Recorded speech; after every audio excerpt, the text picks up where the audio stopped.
Erik Risolvato. How's it going, buddy? What's going on, brother? So welcome to Building Legacy officially. You just got to town a couple days ago, kind of checked everything out. We've been waiting to do this for a few weeks now.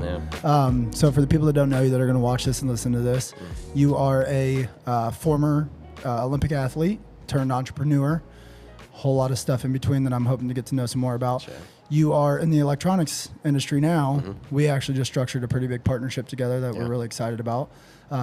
But I honestly structured that partnership without knowing you at all. Right. So I'd like to get into a little bit about, just who you are, your background. You've touched a little bit on the Olympic athlete side, and that was in swimming. But I'd like to know more about that and just kind of where everything started for you. Yeah. A lot of it started here in Lima. Yeah. While Dakota was trying to get work done, I was driving around town. Got some Starbucks and just hit up the stomping grounds and was driving around just crying my eyes out. Went back to my high school, went back to our house that we had here, went to the YMCA and a couple friends' house that I had while I was here. And it was so weird. It was the weirdest thing. I think I've probably been back, I would say 3 to 4 times since high school. Because did you move straight to Nashville from? No, I went straight to, this is a piece of other stories that we'll get into, but I went from here to Florida, straight to Florida for school, and then got kicked out, went back to Cleveland, Ohio, which was a place that I had lived at one point. Then from there, I came back to here for a couple of months, then shipped off to Phoenix to swim again. Gotcha. Which was kind of my Olympic journey there. And then from Phoenix to Puerto Rico. Oh, wow. And then from Puerto Rico to Miami, and then from Miami to Nashville. How old are you, Erik? 29. So, yeah, you've kind of bounced around a lot. No, I've done the same thing, man, since I'm 17 years old. Actually, 16, I've been all over the place. Yeah, dude. It helps you, though, as a person. I mean, getting that experience, because there's so many people that don't ever leave where they start, Yeah, it is. And I think about that a lot, too, because I'm like, man, I've been so blessed. I've been international, been to Mexico, I've been to Europe, I've been to Canada, Was that all related to swimming? For the most part? Yeah. Gotcha. So, yeah, swimming took me all over the place. And, I mean, some people don't even ever leave their state. Yeah. That's wild to think. I mean, America's crazy because it's the United States is the size of a freaking continent. Right. You obviously have Canada, what makes up North America, but just in general, United States is in and of itself big enough to be an entire continent. Right.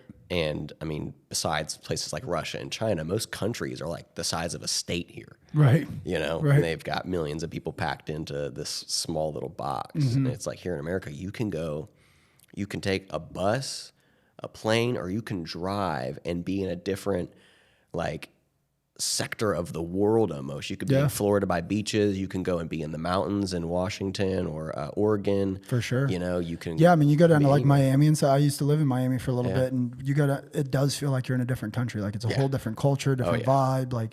Everything about it doesn't feel like you're in the same country as you were when you're in Lima, Ohio. It's very weird, yeah.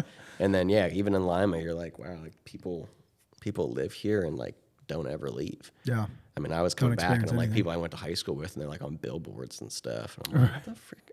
What's going on here? It's trapped. I always say Lima's trapped in the 90s. Right. So what's crazy is I always had the mindset of Lima's so far behind, it sucks. When I've went to these other places, but then when you come back as an entrepreneur, it's a good thing sometimes, because you're I see what all this is happening outside of here. This place is 10 years behind. I can jump on it now, and it's I'm ahead of the times here, even though I'm just right on trend somewhere else. There's businesses that are here that were here before I lived here and that are still here now. Right.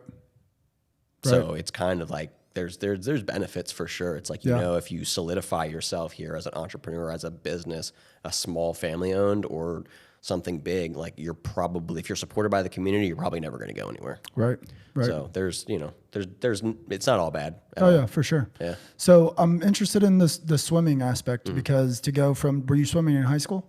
I did, yeah. So what was the kind of transition from, just doing it as a a sport in high school, like most kids do, to doing it at a very high level and as a professional?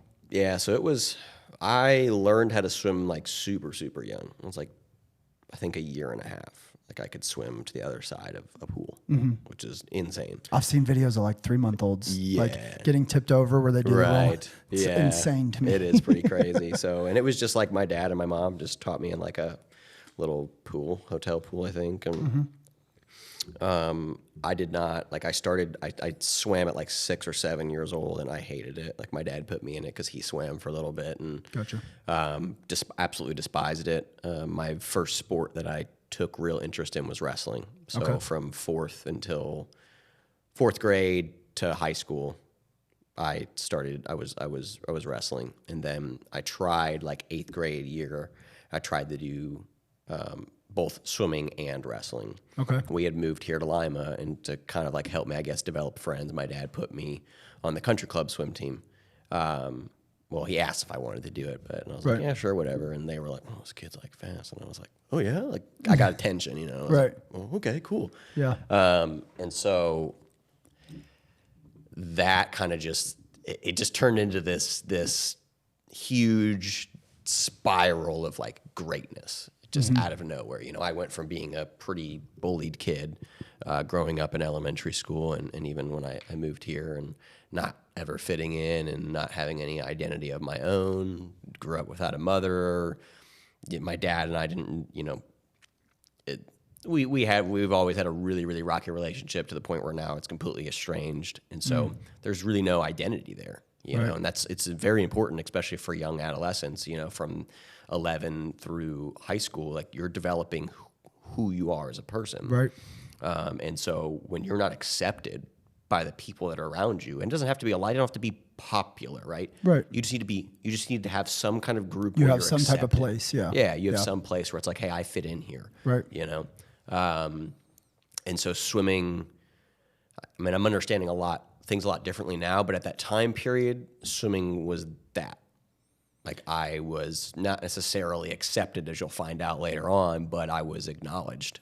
So when you stepped into that, at that age, were you jumping into it, and when you started getting that recognition and had people around you, was it hitting you at that age like, oh, I'm going to keep doing this because I'm finding a group of people that I fit in with and all that? Or is that something that you've kind of realized as time has went on that maybe I clung to this because of these reasons? I was all in.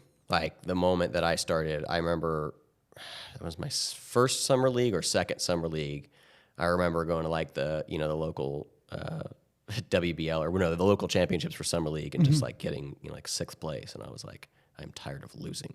And so then we started the YMCA team, and like my first year on the Y team, qualified for zones, was close to like national cuts. And then I was like, oh yeah, this is it. And that was actually 2008. So that was the year that Phelps went and just, decimated the Olympics forever. Right. And I saw that and was like, yep, I'm going to win 9 gold medals. Gotcha. And from then on out, that was like, we were all in. And I mean, I went from being a teenager to training like a professional athlete within 2 years. Well, let me ask you this to backtrack a little bit.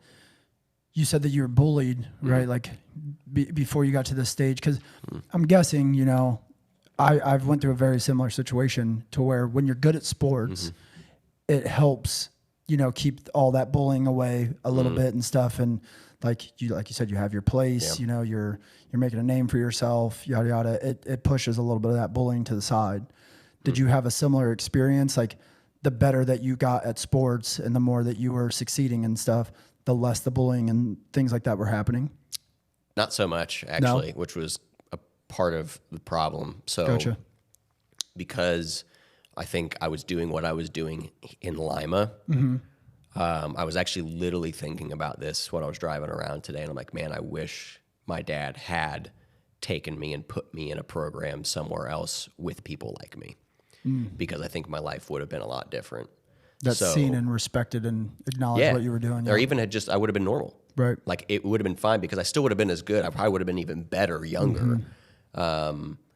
but I would have had more people to push me. I would have had other people that were committed in doing the same things that I was doing, which, as you know, like as an entrepreneur, like if you're going to be successful as an entrepreneur, you're not going to hang out with bum people. Right. And you're not going to hang out with people that are less than you. You're going to put yourselves around people who are doing better than you or who are striving to be better, because you can't do that. Like you can't be around average people and expect to be, you know, above average or expect to be great. Right. Definitely can't expect to be great.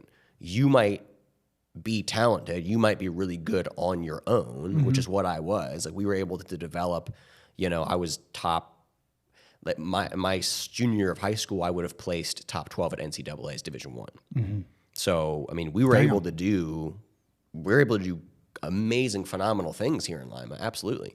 And we carried a lot of other people up with us. I mean, I took an entire group of guys and took them to state records and state titles on my back. Right. You know, those guys came in and they worked. You know, they were there with me, but they were there with me at the pool. Right. And that's where the journey ends for them. Whereas for me, when I woke up, it was training. When we went to school, I didn't give a shit. I was thinking about getting to my workout and having as much energy for my workout afterwards. Right. And then it was when I got home, I wasn't thinking about school and getting into a college and, you know, texting girls or doing whatever the hell they were doing and hanging out with friends. I was thinking about, okay, I need to get all of my calories in. I need to make sure I take all 15 of these supplement pills, drink all 3 of these drinks. I need to do all this. So there was no, they couldn't relate to me. They weren't really my friends. Right. They were acquaintances with me, and I was with them, and we were, you know, there was a brotherhood within that pool, but they were not on the same journey that I was on. Where did that mindset for you come from? A lot of it just came from my father, and a lot of it came from the ego that was built into me, to where I was told that I was great. I was told that I was special. I was told that, well, you've got the ability to do this. And I believed those things too. Yeah. Because I was like, well, when I put in work, when we do X, Y, and Z, when I do what these people are telling me to do, I get a result. Right. And so, and a lot of it was also, I mean, I was diagnosed with ADHD pretty young. I took medication for a very short amount of time, and that was pretty much it. And so some of it also was that was one of the few areas of my life that like I received dopamine and pleasure from. Right. So it was like, okay, well, I like this. I want to keep doing it. I want to keep getting the result. And I remember there was a strict point in time where swimming was my complete and absolute passion, and I loved it, and I did all the pursuing. And then there was a time when my father and the people he put around me kind of took things over. Yep. And there was points where he probably should have let me stop, fall, whatever, and redevelop the passion myself. And where he kind of forced me to keep going and keep driving in a very unhealthy way. Because, and I tell kids that I've worked with personally, I'm like, look, this needs to be driven by your child. Your child needs to come to you and say, I want this, I need to do this. And you as a parent need to support them and say, okay, well, we've got obviously the means to pay for these private lessons or to do whatever else, but they have to be the ones that actually want that. Because if they don't, it's not something that's going to last long term. It won't, because it's driven by you. Yeah, and you as a person, like you in that scenario, when you lose that driving passion, when you're only doing something to please somebody else, it's not sustainable. 100%. Like whether you're a young kid or you're an adult, whether you're an entrepreneur, you're not an entrepreneur, like it's just not sustainable. Yeah, you have to physically want that. And it's okay. The thing is, the problem is you fall out of passion. Right. Like you can fall out of love with something. It's just like in a relationship. You can be in a marriage for your entire life. There's ebbs and flows. Right. There's times when you're like, man, like, I really don't like this person. I really don't like myself. Right. And you have to learn how to come out of that. And you grow from that. Right. And so it's like, man, I wish I would have been allowed to fall out of it, you know, whatever. So like, let's say I didn't train for 3 months. But guess what? In 3 months, I probably would have been like, damn, I'm hungry again. Let's get back to work. I'm so glad you just said that. So my son is 7. My son is a dog wrestler. Yeah. So he started at 4 years old. He's wrestled. So this past season was, that have been what, 4, 5, 6, it would have been his 4th year. He's had a handful of losses. Every year, his coach is bumping him up. You know, he's 7, he's wrestling 8-year-olds. He's 60 or 46 pounds or whatever he was, where, you know, wrestling 5, 6, 7 pounds light, whatever. It's been working awesome. He's been hungry and he's loved wrestling. Like, there's been times that it's been hard and practices suck, you know, but he's stuck with it and he's been getting better and better and better. This season, he got wrestled up again and it was fine. He was getting in more competitive matches. He was still winning. He, like, towards the end, I honestly have no clue what happened. I literally said the only thing that I think that it could be is that he fell out of love with the sport. He's just not interested in the sport. He is getting beat by kids that he was tech falling. And he's just out of it, dude. Like, and my son, my son could smash his hand with a hammer right in front of you and he maybe will tear up a little bit. He's just like a tough kid. Yeah. He's crying before matches. He's crying during matches. He's crying after matches. He's crying on the drive to the match. Wow. So my initial thought was, like, I can't let him quit because he's going to learn that every time something gets hard and he just doesn't want to do it, he's going to quit. Yeah.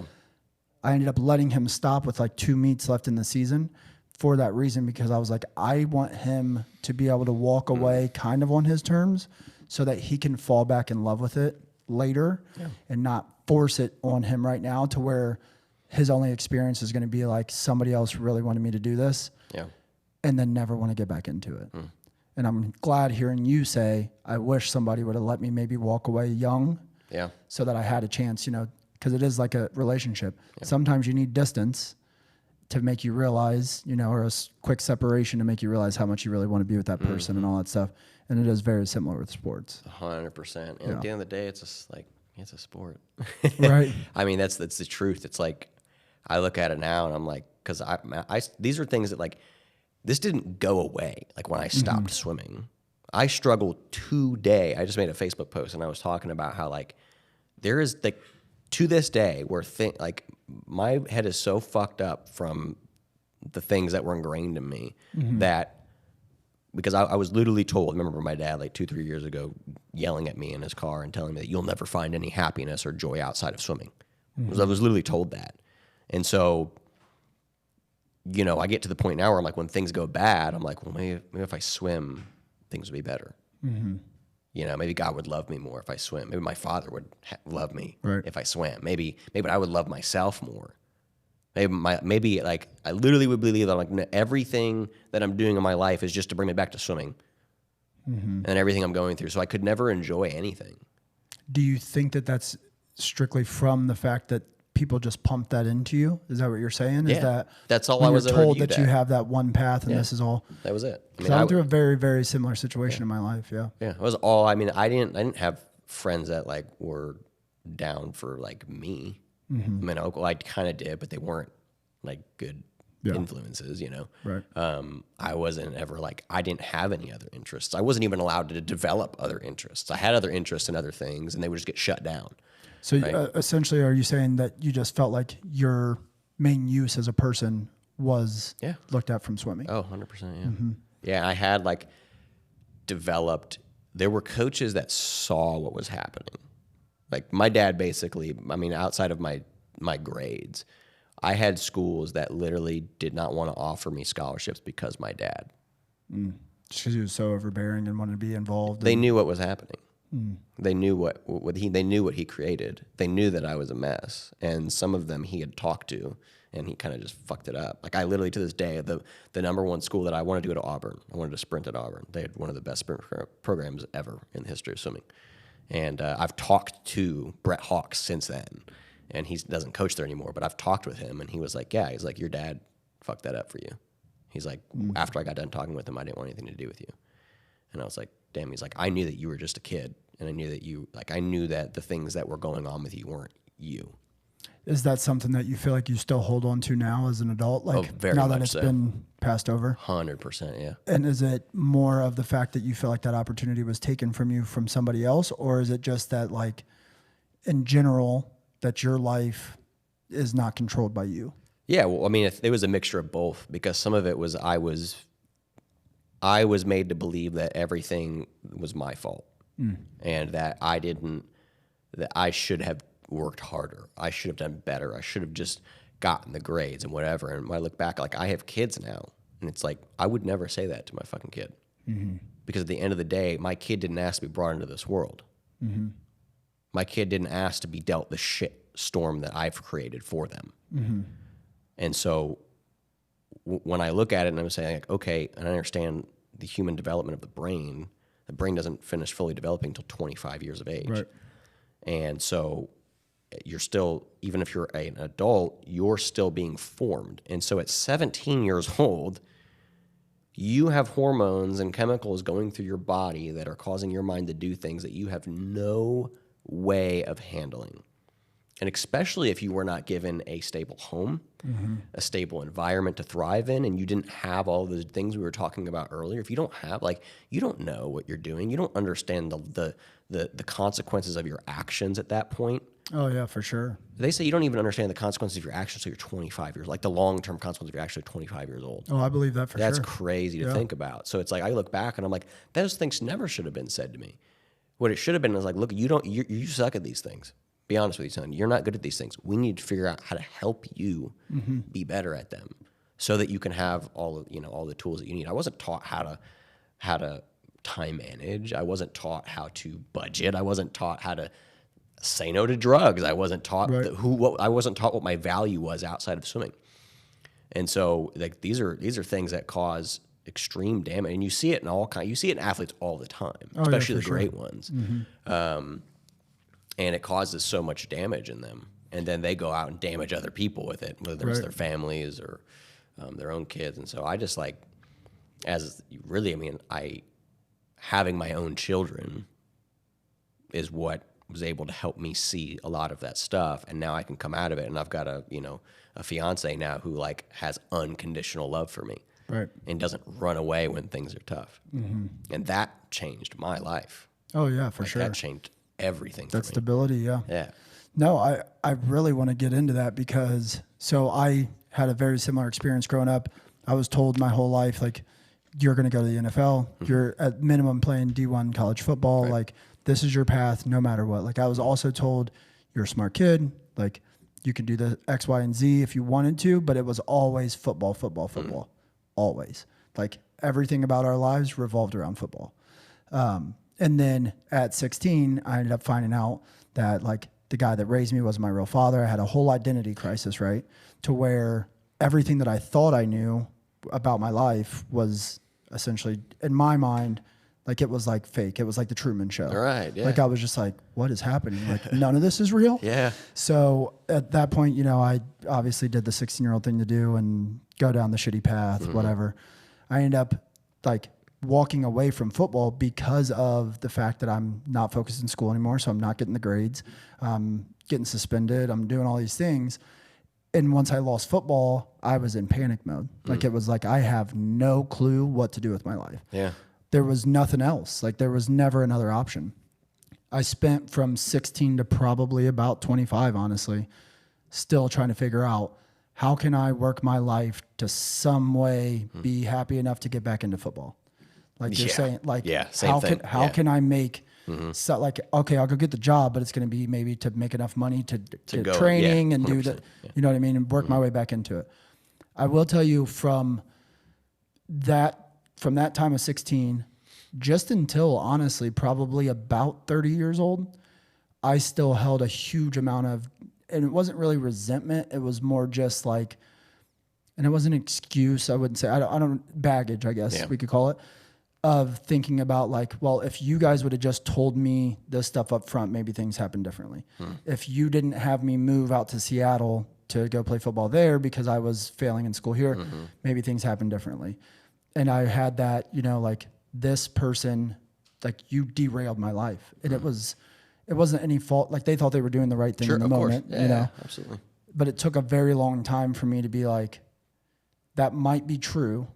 Like, that person might have derailed my life. You might have taken all that from me. But at the end of the day, nobody's really going to give a shit besides me. And if I keep holding on to it and I keep letting it happen, I'm never going to get to the point and, get to the goal that I want to get to now, once I was able to let all that stuff go, it's been huge for me.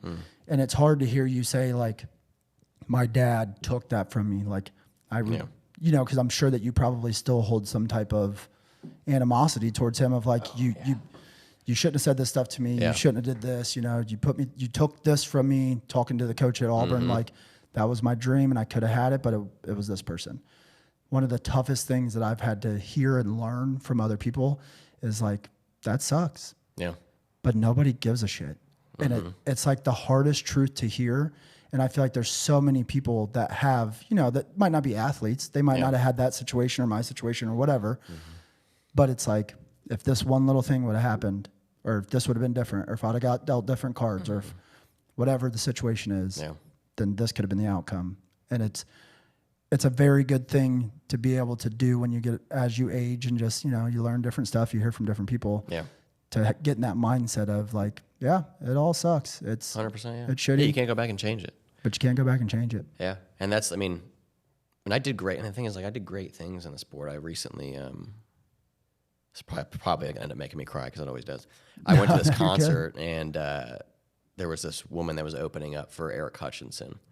And she has this song and it talks about how would the younger me be proud of me now? And so I always think, I'm like, yeah, I think so. Like, I think I did enough. You know, like, I think, you know, like, dang, we went to the Pan American Games. We broke records. We traveled the country. I did exactly what I said I was going to do. Right. And, I mean, full disclosure, before we jumped on this podcast today, I asked you, like, this is my framing of you, right? Yeah. Like, backstory to let people know who you are. Is this accurate? And I said, like, Olympic athlete. And you, I mean, and you're free to jump in, but essentially you said, like, I'm just getting to terms with being able to say, yeah, I was an Olympic athlete. Like, just because things didn't go exactly, like, I was there. Yeah. Can you talk a little bit more about that? Because that's powerful. Like, that's a big thing to be able to realize, because I feel the same way. Like, it's like I didn't go play college football. I didn't do it. But it's like, I don't think that I was a D1 athlete. Like, you obviously were way closer to that goal. But then I have to look at it and be like, damn, dude, you were pretty dope. Like, it's okay to just be proud of that, you know? Yeah, so I didn't end up swimming in college. Like, I had a lot of D1 offers, and I could have taken, looking back now, if I would have taken, I had an 80% offer from UT.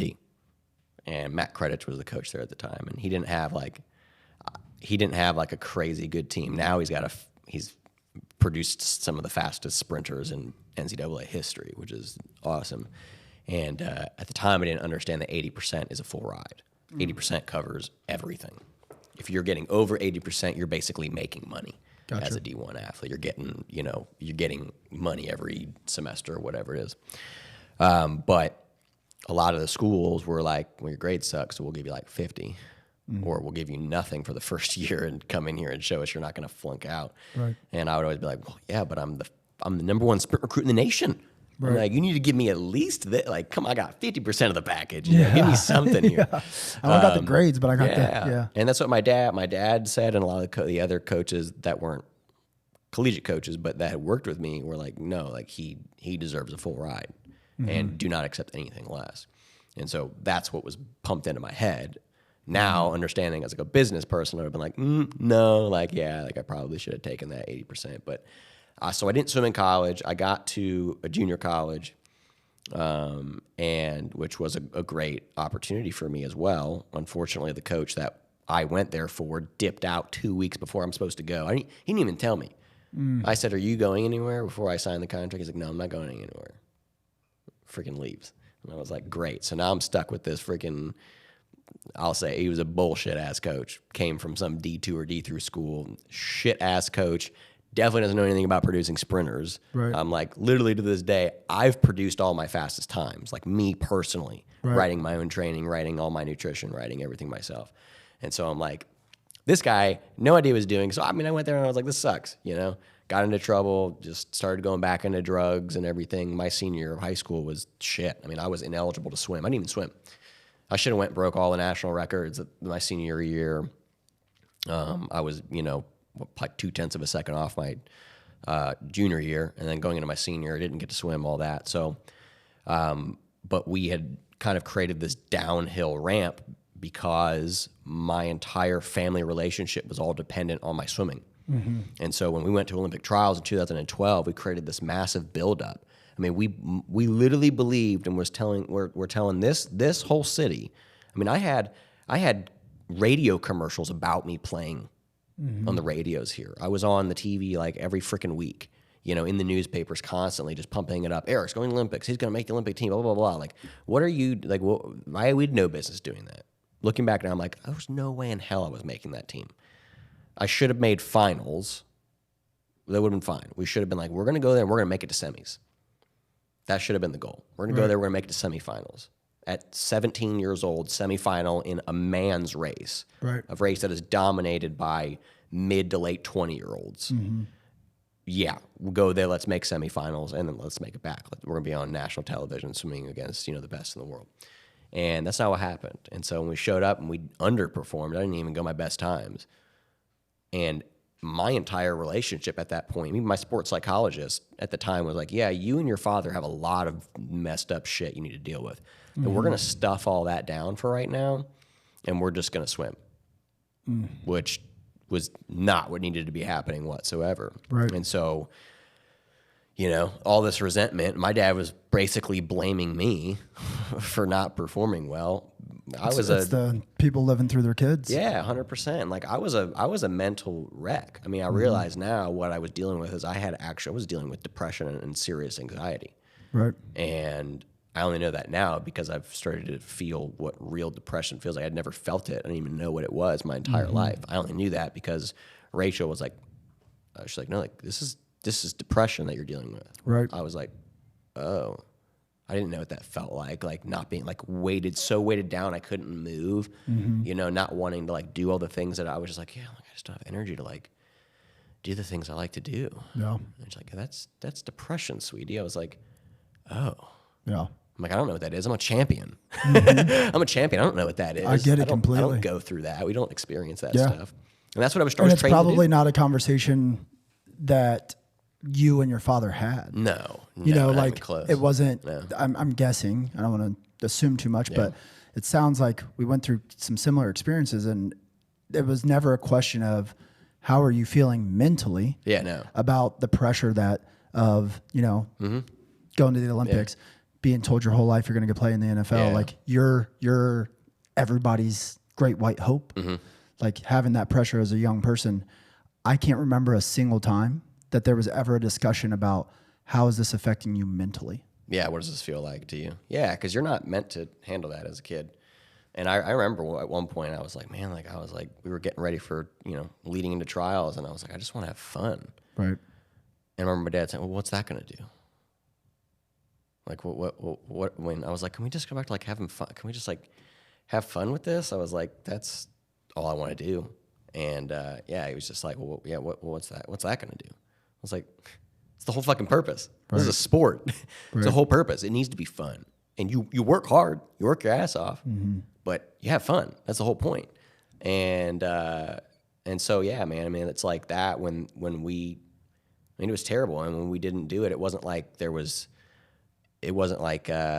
after we didn't perform well, it was like, yeah, man, like, I still love you. You still did a great job.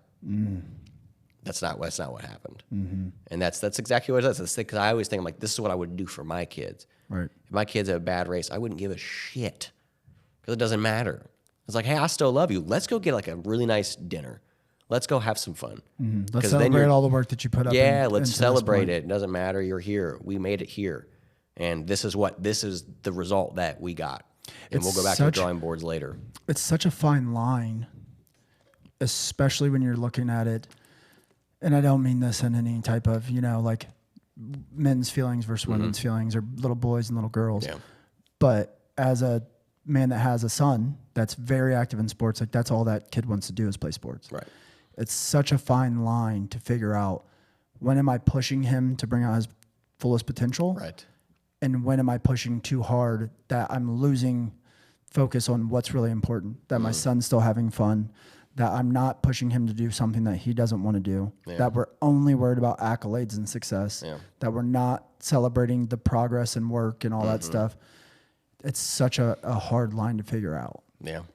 Is it something that you feel like because you went on the far spectrum of, you know, not caring about the fun, not caring about the progress and all the work you put in, do you feel like as a parent now that you have like way overcorrected to where you're like, hey, I'm just here for the fun. I don't care if you're number one, you know, prospect in the U.S. I don't care if you're getting first in every meet. Yeah. Where do you feel like you've fallen since? I don't know yet because most of the parenting I'm doing is with my daughters and they're so different. Gotcha. And with them, I don't give a shit. I don't care if they don't go to college. What I want is them to be good wives and good mothers. Right. If that's the path that they go down. I mean, as a Catholic, I'm like, you have vocations. You can go be religious or you're going to be a mother. Like those are kind of the options because you're not going to find, like I'll say this time and time again, women don't find fulfillment in careers. There's no 50-year-old single woman out there who's like, I am so happy. I have millions of dollars and no husband and no children. And when I'm 70, nobody's going to be around me. It's a very, very tough thing to talk about, especially nowadays. Oh, yeah. I know, especially nowadays. And I say it so much just because I know women like that that are older and they have nobody around them. And it's like, that's not fulfillment, you know? And so it's even the same thing for men too. Like you wouldn't find fulfillment if you had billions of dollars and nobody around you. You have nobody to pass it on to. You have nobody to celebrate with. What does it mean? Yeah. No, me and Cam have actually talked about like, and I think I even mentioned to you, you know, the overcorrections that happen. And it's like you're so far this way and then you overcorrect hugely to where you miss the middle ground 100%. Of where things might actually need to be. And I think even the same thing with like women's rights to a point that that's happened. Yeah. 100%. To where it's like women were so suppressed for so long and or not oppressed that then it was, now we went way too far to where it's like women don't need men. You're totally independent. Like you can do everything 100%. A man can do. You can do everything. You can't. Yep. And you shouldn't have to. Yep. That's why we're here together on this earth together so that we can complement each other. Exactly. And that we can balance each other out. Yeah. And it's okay. I know that I need my wife. Right. I'm in zero doubt. Like if my wife up and left tomorrow, I could keep living. Yes, you're right. But could I keep doing what I'm doing now? Yeah. Not a chance in hell. Right. I'm the same. Zero chance. And from a woman's perspective, it's like, it's okay to be like, I want you to go cut up all the wood today. Like, that's fine. Like, I don't doubt that you could probably figure it out and bust your ass figuring it out. Or you could just have somebody there that's willing to help you and counterbalance. Yeah. But going back to your dad, I think that I went through a very similar situation to where I'm like, it wasn't ever so much about the fun. It was always about the end product when it came to sports and winning. And like, I love that the competitive drive was built into me as a young kid. I think it's helped me, you know, keep pushing and try to be successful. But I think that it could have been balanced with how are you mentally dealing with this? Are you okay with the pressure that's being put on you? How do you feel during those losses? How are you taking it now that football has been your entire identity and it's been ripped away from you? Yeah. How are we going to process this? Yeah. And I definitely went through those stages of depression, identity crisis. When you were going through the depression that you said that the sports psychologist talked to you about, how, like, what did that feel like for you now that you're out of it and you're able to look back and realize like that was depression? Yeah. What did that feel like for you and what helped you through those times? Well, I'm still in it now. Like, this is the hardest, the last 2 years of my life have been the hardest years I've ever experienced. And I'm still in it and I don't know when I'm going to come out of it. And so learning to, what Rachel will tell you, it's, she always says, she's like, you need to learn how to give yourself the feather and not the rod. I've never heard that before. Yeah. And I had never heard it either. And I was like, huh. It's like the feather and not the rod. And I was like tickling yourself? But it's the point where it's like, what I've always done is like, no, motherfucker, like you need to get up and go. Right. Like, you're being lazy. Right. You know, or it's like you're not disciplined. I was talking with my spiritual director the other day, and I was like, I feel like I'm losing my faith. And he was like, why? And why do you think you're losing your faith? I was like, well, I don't pray as much as I did 2 years ago or last year. I'm like, I'm not praying as much. I'm not doing as many devotions. Like, I can't get to confession as much. Like, I don't go to adoration. Like, I'm not. He's like, well, you're just not as disciplined in your prayer life. It's like, that doesn't mean you've lost your faith. It's like, those are separated. And I was like, oh, okay. I'm like, got it. So it's like, just because you're at a point in time where you're not as disciplined as maybe you were last year, or maybe you will be 2 years from now, it doesn't mean that you're not doing good things right here. I had listened to like this small little video, and it was talking about, what was it? Oh, I just lost my train of thought. Well, I can tell you, as far as the discipline goes, Yeah. I feel like for me, discipline is the thing that drives me and drove me through the tough times. Like through the depression, through the identity crisis, through all that stuff. And it's not saying that I was disciplined during those times, but I feel like the discipline that was like forced into me, young, of like, be a high achiever, be a high achiever, be a high achiever. It carried me through because I was always able to kind of see that light. You know what I mean? Like, even when it was really dark and I was like, I don't know when this is going to end. Like, when am I going to get my shit together? I always had a little glimmer that I could still chase. That's all it is. Because not every day, and that's where like the whole feather concept comes in. Because it's like, what I would do is I would just beat myself if I had a day where I underperformed, or a day where I didn't meet my expectations, or I didn't hold myself to that high standard. And it's like, no, there are times when you're not going to meet the standard. Right. That is okay. And so it's like you might have 3 weeks where you don't meet the standard. Right. That happens. And what are you going to do about it? Does that mean you just, well, I guess I'm just a piece of shit and I'm never going to make it there? And it's like, no, it's like, this is a journey. And I've always lived everything in these small compartmentalized sections. That's how I lived my life. And it was very bad, because what I would do is I'd be like, everything is about this race coming up right now. Nothing else matters. It doesn't matter what's beyond that. It doesn't matter what came before. All that matters is that race that's coming up and everything that I'm doing to prepare for it. And it's like, honestly, it got me kind of at that point where I didn't even believe I was going to like live. Like, people always say, like, you've got all these years ahead of you. I'm like, I don't know. Right. What if I don't? Right. Like, what if I die tomorrow? Right. And it's like, there's good aspects of that, because it's like, all right, I'm going to live and enjoy everything I have right now. There's also the aspect where it's like, let's just pretend that you're going to like live till you're 45. Let's, like, it's okay. Like, you're probably going to have life is going to move on. Yeah, life's going to move on. It's okay. You can make these mistakes now. You can fuck up. You can lose it all. It's okay. You can lose it all. That's why when I hear, like, so if you listen, like Buddhists, like monks, anybody like that, and then you hear them talk about what's the greatest gift in the world. It's literally just the fact that you're still breathing, just the fact that you're still awake, that you're on this earth, that you're alive. That's literally all you need. Yeah. There's not anything else outside of that you need to potentially get to where you want to go. Like, once that's gone, then all right, you're fucked. Yeah. Like, once you're dead, you're dead. That's it. There's no coming back from it. Yeah. You can't fix tomorrow from what happened the day before. But as long as you have that, like, it doesn't matter if you're 300 pounds and you're like, I want to be 150 and ripped, and you're just like, but all I'm doing is laying around eating donuts. Right. It doesn't matter if you literally got last place in the race. Like, you have the next day and the next year to train and all that. Like, you can always correct all of your wrongs as long as you are waking up every day. That's all you need. It's a very hard concept, though, when, like you said, you compartmentalize everything because you're just, this race is what's most important. This is what's most important.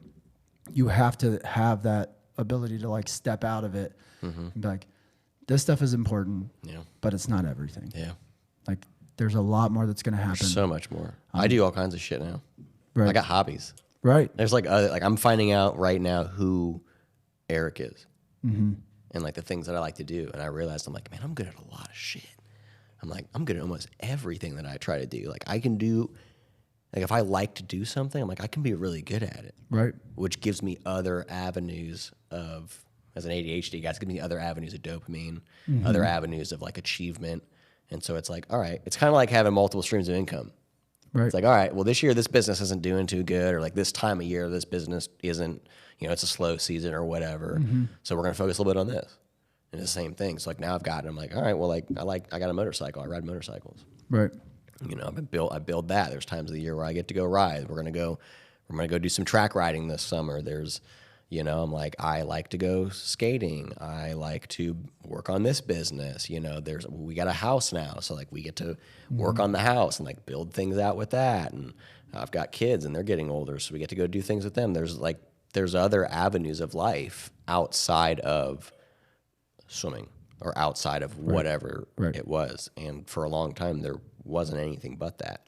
You know what? To me, I think that is, and like how it applies in my mind, is it's like you don't know what's going to make you happy. You don't know what business to start. You don't know whatever. Just go try a whole mess of shit. Yeah.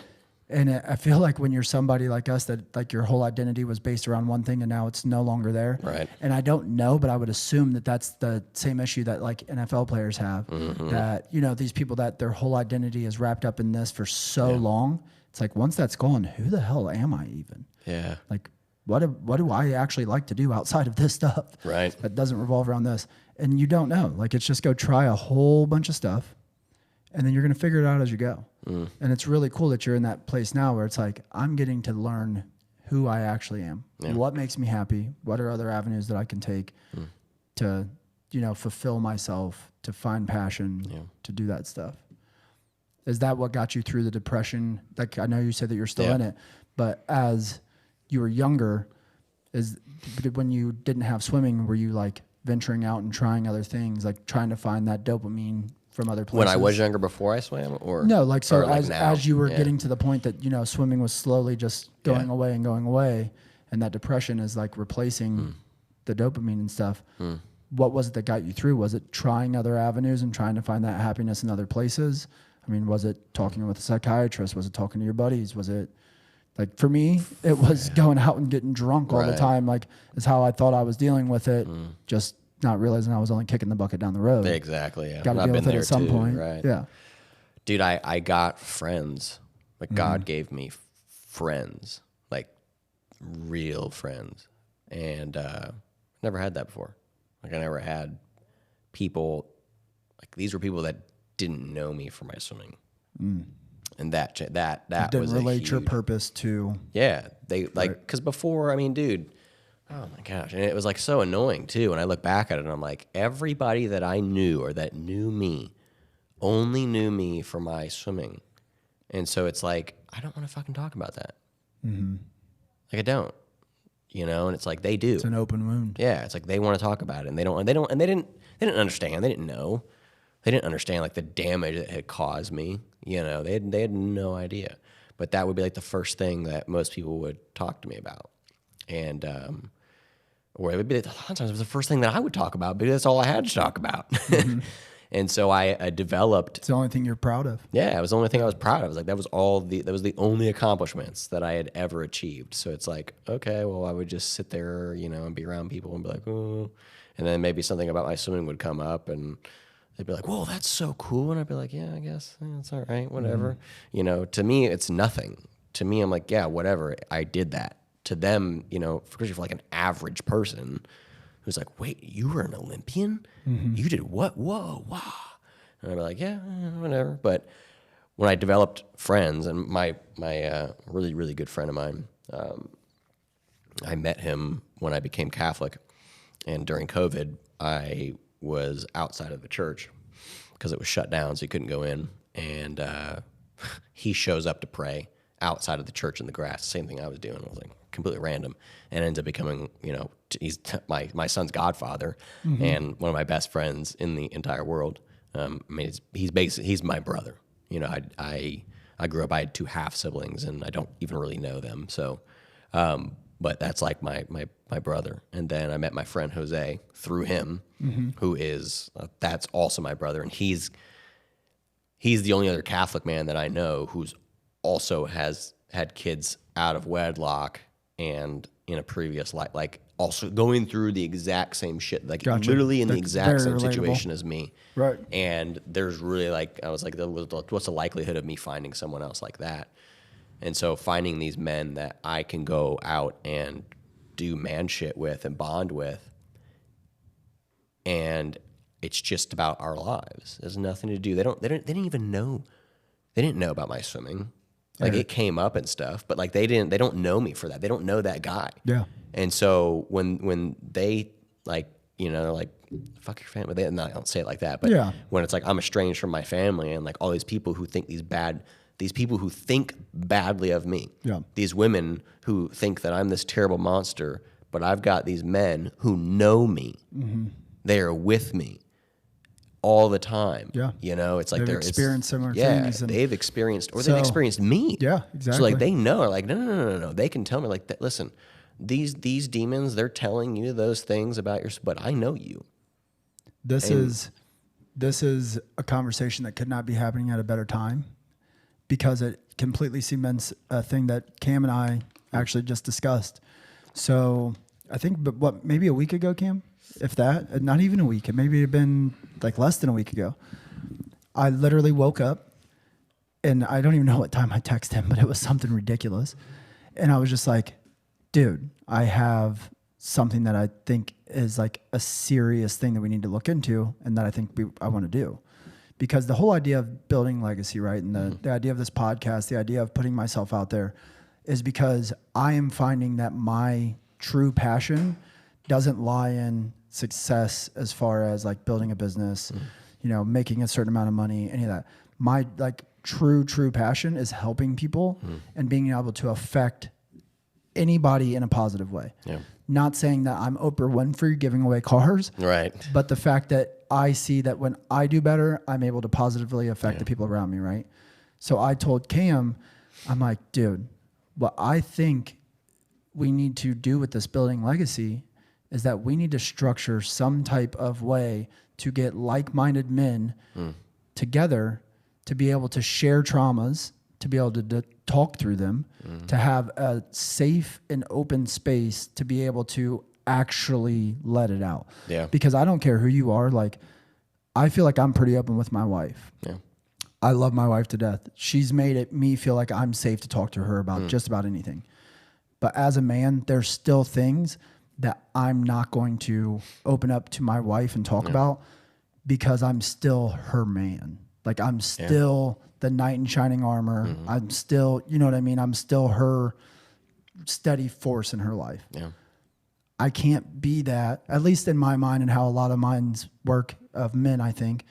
I can't be that and have chinks in my armor. You know, I can't be the protector and provider and be the person that needs to cry, like needs to get all this shit out and unload all this baggage, you know? So I feel like there's a huge need for something that would allow men to come together, like not just entrepreneurial men, but I think that when you are in the mindset of being an entrepreneur, you're just so self-sufficient. You're so, you know, you have that mindset of, I can't open up and let somebody else have to help me. Yeah. So I think that it's a big need. And I don't think that you're alone in that. It's huge. Like, it's so huge. Yeah. And the fact that you said what helped you through it was you got real friends. You had people that could relate to you, that knew what you were going through, that you could show like, dude, I'm not this person. Like, look at all this other stuff though. And like how you're saying, they're looking at you like, hey, this is a demon. Like, look at all these bad things he's done. But there's people around you that can see the real you and counter that. And so many guys need that. And I'm sure that there's women too, but coming from a guy, you know. Yeah, women naturally do that. Like, I know I have found out that like women are very weird about creating friends, because like I'm always like my my buddy Jose, I was like, man, like we're both of us are like, our wives should be friends, and they joke about it because like, yeah, like, you know, like, well, Jose says we should be friends, or like, yeah, no, Eric says we should be friends, whatever. They have become friends, but like we knew it. Like, you guys need to do that, but that's not how women. That's not how they work. Like, they're very particular on how they develop their friends. But once they're there, they do like what you're talking about. They just do that naturally. Right. Whereas men don't, it's mostly in just today's society, because this is the thing. The men that we have in today's society are not what they were 500 years ago or 1,000 years ago. It was normal for men to go out on hunts together and bond and do those things. And it wasn't, and to hug and to kiss, not like making out, but like kissing on the cheek, even on the lips. That was normal in certain societies. 100%, yeah. And even the way, like you see it, depicted in the Bible, but when they would lay their head on Christ, like they would literally, that was like customs. And today we're like, that's homosexual. And it's like, we have a serious intimacy problem with men in today's society, to where not even just with men to other men, just like men and women, even men in general, intimacy just problem, in general. And it's like, it's not good.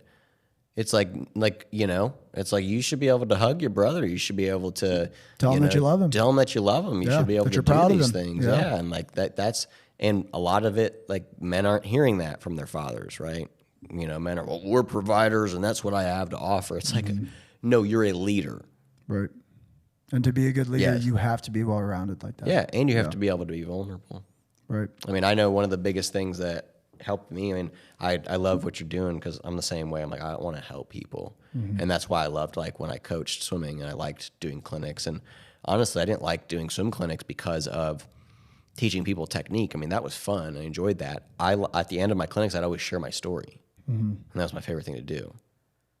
And that's what impacted people. Yeah. That's what, like you said, it's like when you're being able to see it, like, hey, other people have these traumas. Other people can relate to you, because so many people feel alone. Yeah. So many people don't have someone, like they've got these thoughts in their heads, and they don't feel like they can connect to somebody else on those. And it's not the reality, but it's just what the mind can do, and it can just play these tricks on you. Yeah. Like it's our mind controls everything. Yeah. Everything. Literally. Everything. Like, it can make you shit yourself. It's literally everything. No, and I honestly think that there's like one thing that might really hit home for you that, for me, like hearing you say that, your dad didn't do this or that. I had a very similar experience of like the guy that raised me, my biological father, the things that they didn't do. I find myself figuring out, like, I'm trying to be the person that they weren't, the person that I was missing in my life. Like, that's what I'm trying to be for everybody else. Yeah. And it sounds like you're trying to do the same thing. Yeah, like 100%. You're trying to be the coach that you wish that your dad was, and try to be that male figure for these up and coming swimmers and stuff that you weren't getting. Yeah, 100%. Yeah, and I just try to, like, I can kind of link this back into where we were, because essentially what happened with my swimming was, after high school, went off to college. College got completely screwed up. Got my daughter's mom pregnant. It was just drugs and partying and whatever else. And I left. I knew at that point in time I had gotten to this just low. I was stealing people's phones. Dude, no. But this is crazy, because this is what got me into, like, this is how I knew I was going to like this business. Yeah. Because what I would do is, like, I was stealing people's phones, like, out of their lockers and stuff, and then I would sell them on Craigslist. And I was just good at selling them, and I could sell them real fast. Right. And so I got kicked out. Eventually, like, I turned they hadn't caught me, but like the campus security, like, they knew it was me, and they were like, "We know it's you." I was like, "Knowing it's me doesn't hold up in the court of law." I told them that. I was like, so I'm like, you don't have any proof, and that's that. So see you later, bud. I ended up just turning myself in. Yeah. I was like, look, funny. He was like, "What, did you need money for steroids?" I'm like, bro, I am a 160-pound swimmer. Do I look like I'm on steroids? I was like, no. I'm like, I just didn't have any money. My dad, like, basically dropped me off of college and was like, here's $300 and, like, see you later. Figure it out. I'm like, what the fuck? So I didn't know. I didn't know what to do. Didn't have money for shit. And so I was doing that. I got kicked out, and then moved back to Cleveland. I moved back to Ohio, and I was just working as a valet. Dude, I was happy. I was living in my childhood best friend's basement on a couch, the same couch that like we would have sleepovers and stuff on. And I was working as a valet, and I liked it. I loved it. I loved interacting with people. I was very good at like interacting and like getting good tips. And I was running around and doing it, and I just loved it. It was a lot of fun. And I was just stashing cash in this pickle jar. And eventually I went back. My dad like hit me up and was like, and this is you'll see this is a common theme. I'd be doing okay. I'd be getting my life together, getting some stability, and then my dad would come in and say, "Oh, well, I think we should swim."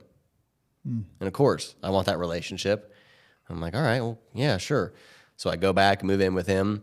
I come to find out, Emily tells me that she is pregnant. Originally, she had told me she was going to have an abortion, and which I didn't agree with. But I was like, well, you're in Florida, I'm in Ohio. Like, what am I going to do about it? And then we never talked again. And then she hits me up when she's 6 months pregnant and tells me whatever, and I'm ecstatic, and I'm having a daughter and whatnot. And so not a relationship I ever probably should have been in or that I should have pursued. But in my mind, I wanted a family. I mean, that's what I always wanted, literally. And I have it now, but like I always wanted a family. So of course I pursued that. And a long story short, a lot of stuff went on with all of that, but I ended up in Phoenix training on a pro team there. And I went to go swim for Puerto Rico. I have lineage through my mom's side, so I had the ability to go and swim for them. They're American citizens. They're a United States territory, but they do have their own Olympic team. So I was able to go and swim for them. And like, I didn't qualify for Olympics. Like some countries, they just like send people. I had an A standard cut. So I had to go and qualify with the highest possible time standard, which ranked me still in the top 30 in the world. So it wasn't like I, just like was not actually a good swimmer and just was able to like get a free ride. Like I still would have been I would have been on the U.S. national team with the times that I had. Wouldn't have made the Olympic team for the U.S., but I still would have been on the U.S. national team. Right. And so, we were grinding that out, but I would be in and out of like getting in trouble, a lot of the swimmers that I was training with, two of the guys that I was training with were doing blow like regularly. And, I showed up to hang out with one of the guys and he was like, "Hey, you want to do some coke?" And I was like, "Well, I've done ecstasy," but I was like, "Never done this before." And I did that first line and I was like, "Oh shit. Yeah. How do I get some of my own?" And it was Phoenix there. So you could get like dirt cheap, really good cocaine. And I was putting myself, dude, we were going and picking up shit. And I was like, I think we might get killed. I was like, we should not be here. I was like, all right, he didn't steal our money and we got the drugs. Let's go. Right. So I just was getting in fucked up situations and I was like feeling myself, I'm like, I just qualified for the Olympic Games. I have Puerto Rican national records. Like, I'm cool. All while it's like my kids are in Miami with their mom. And I wasn't necessarily living the best example as a father or as a leader, whatever. I mean, that relationship never would have worked, period.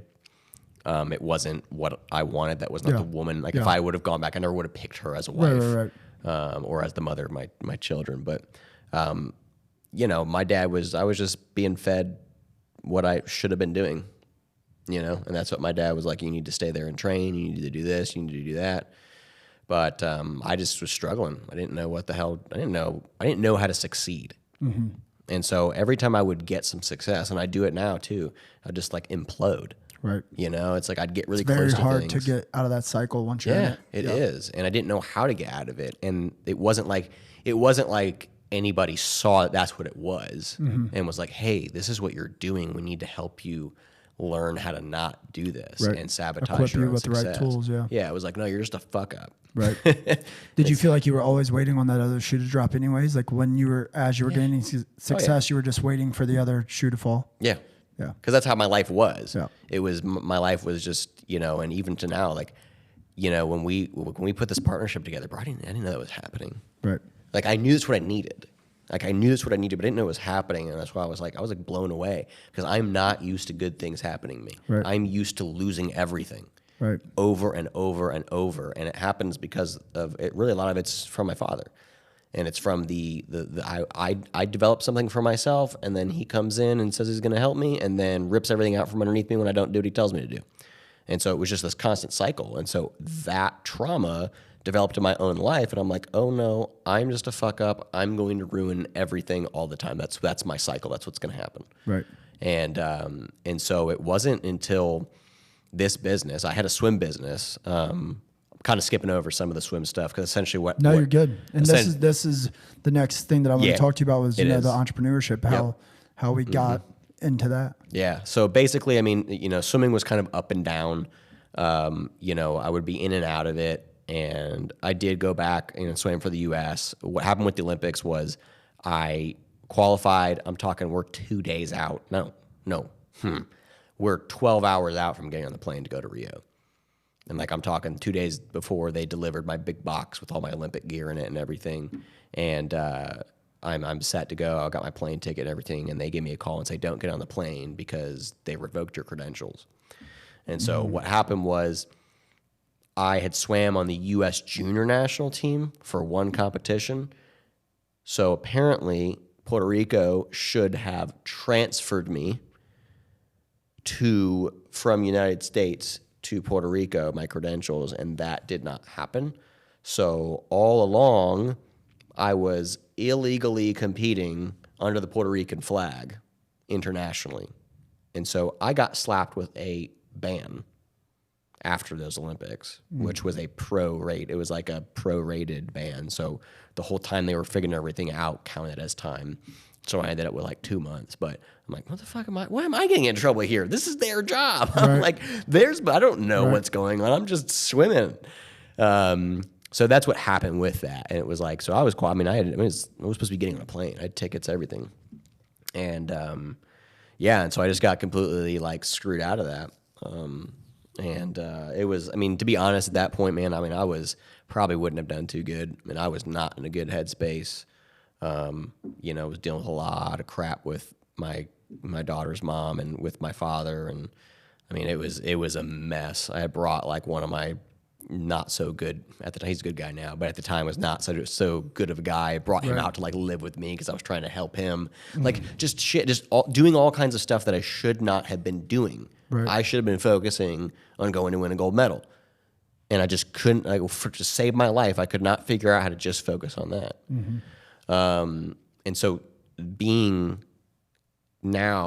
coming into this business, this was the first thing that I'd ever done that I had done for a long time, and that God just kept opening more doors.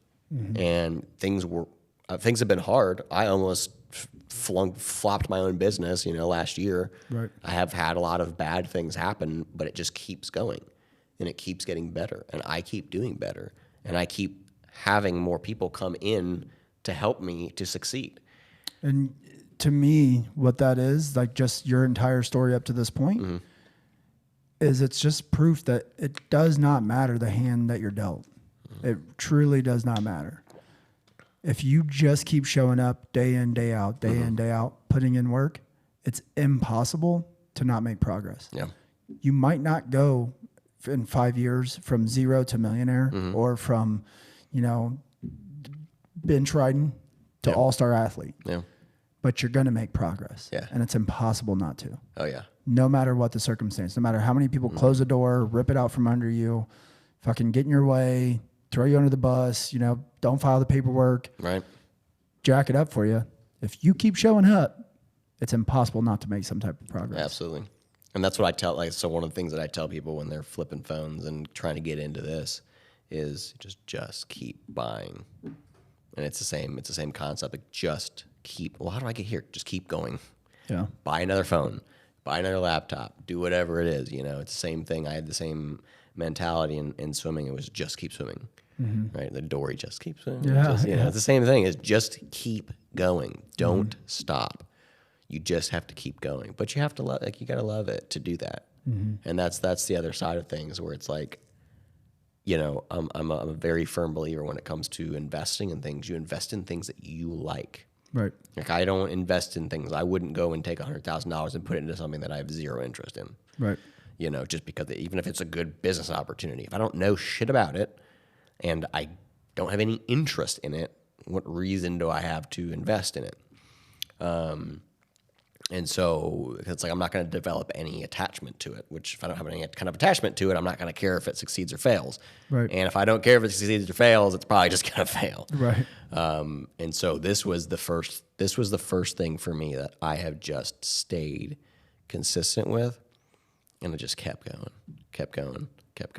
And this started, so the phone flipping for you, because so our business is Easy Electronics is in the wholesaling and like flipping of cell phones and personal electronics, right?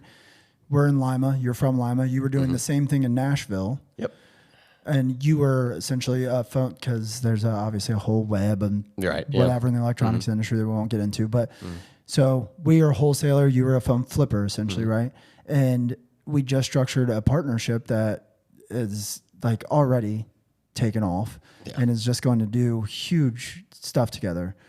And with that, like the very first time that we had a Zoom call with you, I knew nothing about you, right? We asked you some questions, yada, yada, yada. And we had already had this business model ready, but we were waiting to find like the right fit for it. Right. And Dakota had told me, similar to what you have said, like he's built this up and he's ran into like some issues to where, you know, he's almost lost it all, or he's had bad stuff happen, yada, yada, yada.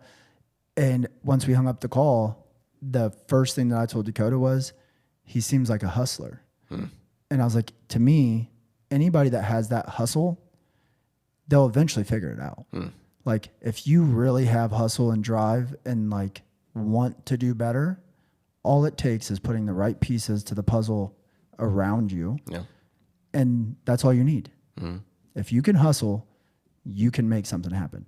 Like obviously don't start hustling by stealing people's cell phones. Yeah. But that's a hustle. Don't do that. But that, like to me, that just, when I hear somebody say that, I'm like, you're somebody that's going to figure out how to make money. You know what I mean? And it's not always a good thing. Like I haven't always made money in the best ways possible. Yeah. Like I've definitely done stuff that I'm not proud of and that I would never recommend to somebody or whatever. Yeah. But looking back on it now, I'm like, okay, but it did teach me lessons and it shows me that I have drive and hustle that I'm not going to be denied. I'm going to figure out a way no matter what it is. So we structured this partnership, and right out the gate, like just this past week, we had logistics of like you coming here to sign your stuff or whatever. But right out of the gate, I mean, you were knocking stuff out. Oh, yeah. Yeah. So are you in business now in the same mindset of like, damn, I'm just waiting on the other shoe to drop. This is all going to crumble eventually. Like, has it been hard for you to shake that? It has, but now that I'm where we're at now, I'm like, oh, I'm fucking invincible. Because that's like, yeah, I mean, that's how I felt. Like I've told Rachel this so many times. I'm like, what if I just fucking lose it all? Like, because I had all my own money in this business before us. Like it was just me and everything, and I was like, I'm going all in every month with everything I have, all the time. And I kept thinking, I'm like, all right, well, eventually I'll be able to like get a loan from the bank or whatever, or like eventually I'll build up enough money and I'll be fine. And I was always like, I'll figure out all these different avenues, you know, but it's different when now you've got a team. Right. And now you've got other people backing you and saying like, we've got your back. We're also going to help you. We're invested in this as well. Right. It's like, I don't know. It's like the difference between like going in and getting jumped by 3 dudes and then like rolling up with a squad and being like, oh no, it's mine versus yours. Yeah, right. You know what I mean? Yeah. It's very, very different. Yeah. And that's one of those things where it's like, you know, knowing the things that you've done with Dakota and that you've done on your own. And I'm like, I know what I'm capable of. You know, I very much understand that. And so now I'm like, I was telling him like, bro, we can do anything. Yeah. I'm like, we could take this whole business over. Well, and it's huge, like to me, because you weren't doing a small amount of business. Like you're doing a substantial amount of business on your own. Yeah.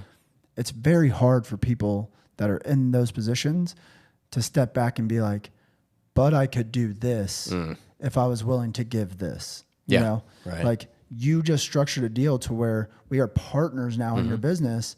And that's not easy for people. You it's guys not get a easy. slice. Yeah, and it's not, but it's not easy for people to think of, do I want 100% of a grape or do I want 50% of a watermelon? You know? Right. Like, that's a very hard thing, and it takes a different mindset to see the big picture of, I could try to spend time and effort figuring all this stuff out on my own. Or I could partner with people that complement my strengths and weaknesses and do this together. Yeah. Have you all, because as a swimmer, you're primarily like a single, like you're responsible for your results, right? Yeah, in a sense. And I had the same mindset as a swimmer too, that the thing is that it just wasn't happening. Like I knew, especially when I was getting ready for the last Olympic cycle, like I needed a team, but it just never fucking happened. Right. And like I tried, like I reached out to coaches, and I was like I need help. Like I can't do this on my own. Right. Like I can get close. Yeah. But I can't get that last little bit, and it just never happened. Coaches didn't want to work with me. You know, I didn't have the money. Nobody wanted to help me. You know, or it was like, you know, they would help me, but it wasn't what I needed. You know, they'd be like, yeah, well, I'll send you some workouts or whatever. Like, hey, you can pay me to write you workouts. I'm like, no, I fucking need you to like pay for shit. Like, I need you to be like, no, we're going to sponsor you. Like, we know what you're capable of. And a lot of it was just because people, they just didn't. I was always a black sheep in the sport of swimming. Like, I am small. I am, you know, I do things completely unorthodox. And I mean, I had some of the greatest technique, period, on the planet. Like, if I were to break down my stroke and the gold medalist in my stroke, like, mine is better. Like, I am literally, like, I was the best technical sprinter on the planet, I personally believe, ever, period. But I didn't have all of the pieces to go together. And I look at the guys that were better than me, I'm like, I'm not making excuses, but I'm like, you had all the pieces. Right. Like, yeah, you were better than me this way, but you have money, you had teammates, you had all these coaches, you had all of these different things. You had the ability to survive, and that's good. That was yours. That wasn't mine. Yeah. And that's okay. You know what one of our core values is at Easy? What's that? Is if you want to go fast, go alone. Yeah. If you want to go far, go together. Exactly. Because it's huge. Yeah. It does not matter. Like we don't want MVPs on the team because it really don't matter. It doesn't. Like that MVP, if you put him on a team with no support, it ain't gonna matter. Like you're only gonna go so far. You know what I mean? Yeah, that's 100%. That's it. You know, and it's like that's the whole purpose. It's like, dude, we're gonna turn this into like a multi-million-dollar profitable business. Right. And like that's crazy. And I was telling Rachel, I said, hey, you know, if we 10x this, I'll be making like $500,000 a year. Yeah. Just in this business. Dude, I just on awesome. Me and Dakota's podcast, I told him, I was like, I literally have to save $50 million to make other people comfortable. Like for real, because I don't want to jump out and be like, we're gonna do $1 billion, dude. Like, seriously, like I don't want to say that, and then people have to look at me crazy as hell. But the potential really is limitless. And to me, it's not because it's like, oh well, the electronics industry, everybody has a cell phone. To me, it's because I'm like, I see the pieces that are coming together in our team, and we are gathering people and surrounding ourselves with people that have very similar mindsets, that have the drive, have the vision, and are all in on this. Yeah. There literally is no limit when you get those type of people together. No, there's not. Like anything can happen. 100%. There's nothing you can't attack when you have that type of support. And that's it. I mean, that's what it takes to be great at anything. You don't. I hate when people are like, I'm self-built. It's like, no, you're not. It's not a thing. Here's what you're doing. You are just denying all of the people that you stepped on to get to where you're at. Yeah. You did not do it all by yourself. Shut the fuck up. Right. You didn't. And I can say that because I've done big boy shit. So, and I know for a fact that I would not have done what I did in my swimming career. It wasn't for my dad. It wasn't for the money that he taught and time and energy invested, the studying that he did, the coaches that he put me in front of, the things that he put together. I know for a fact, I know what he did for me. I know what other people did for me. I know what other people sacrificed for me. Right. And it's like, you don't do that. It's just not possible. No, it's literally impossible. I mean, to me, it's very possible to be successful on your own. It's impossible to get to the level of like successful to where you are able to make impact on your own. Yeah. Like, cause you could be a guy that's successful and you make $100,000 and you did it all on your own. Yeah. Like nobody helped you. Nobody taught you anything. You sat in your room, watched YouTube or whatever. Yeah. Went to college, did your own thing. But if you want to be successful by yourself. Literally, there's no way I could do Cam over there. I mean, what would we do without him? Cam's job is like the one job I have no that idea I tell what's going on everybody. over there. Yeah. I'm like, I can do a lot of jobs in our businesses. Cam's job is one that, Right. even before this, when we were looking at the logo and stuff, I looked at Dakota and was like, this shit, it doesn't even make sense. Makes no sense. I'm like, hey, can you make that a little? He's like moving everything around. It's like, okay. But yeah, if you want to make some type of real impact on the world, if you want to make real change and like get to the levels of success that it actually fucking matters, you have to have a team. Yeah. And you have to have people around you that believe in that vision. And Look at Mike Tyson, dude. I love Mike Tyson's story and like where he's at now. And I relate so much on like the journey that he's on. Yeah. And going from like, he's like, no, like I was just this killing machine. Like that's all I was. And I don't want to be that, like that. I don't like that guy. I'm the same way. Like who I was and who I had to be that level of a swimmer that I was, I don't like him. I don't want him to come back out. Have you ever seen Mike Tyson when he says that exact thing, when he's like, sometimes I hate who I am right now because I look at him and I'm like, bitch. You're such a bitch. Yes. But I'm scared to let that person back out again because if he comes out, like war's coming with him. You know exactly. What I mean? I feel I think that's one of the only like badass quotes that I've probably ever posted on social media. Oh yeah, I feel that. Because it hit me like in my soul. Yeah, 100%. And I think that to me, I grew up getting into a bunch of, because I went to a school that was like 99.99% all white. I was the darkest kid by far, besides one other kid. What ethnicity are you that you have? I'm Mexican. You're Mexican. Okay. Yep. And so I went to Walpock, all white school. Very racist school too. Dude, I'm talking about teachers, principals, kids. Like I dealt with bullying from the adults around me just as much as the kids around me. Yeah. And so I grew up fighting a lot, and that led into then when I was having bad days, I was going to bars, I was getting in fights, blah, blah, blah. So when I see that quote, at first, I think about like, I stopped fighting people, going to bars, doing all that. But then the older that I've gotten, when I think about that quote, I'm like, it's not just about the fighting and like trying to be a badass, it's about the fact of like, I had to humble myself and be like, you're not it. Like, you're just not the star of the show. You need the people around you. And it does, sometimes it makes me feel like a bitch when I'm like, I'm reliant on other people. But I'm like, where he's at in his life is so inspiring that he's so humble now. And he's like, no, like I need all these people. Yeah. Well, look at who he would have. The thing is, like nobody would know who Mike Tyson was if it wasn't for Cuss. Right. Like that's, and he knows that too. He would have been a street legend probably, and that's about it. I don't even think he would have been that. I think he would have been dead. Yeah, and he says it too. He would have been dead. Yeah, that's true.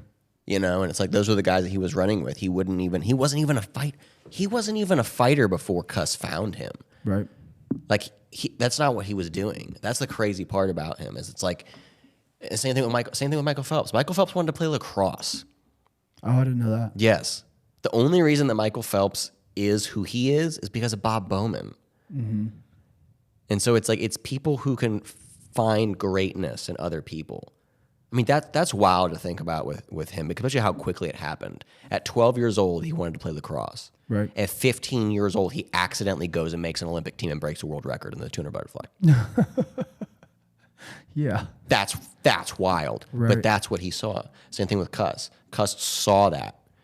Same thing with what you guys did. When we sat down and I had that one, I ended up with that 80 grand in cash that, I got stuck with from a deal that I was middlemaning. Right. And you guys saw something in me that I didn't even necessarily see in myself. And we're like, like we can work with this. Yeah. And that's how that stuff happens. God, I aspire to be the person that sees that.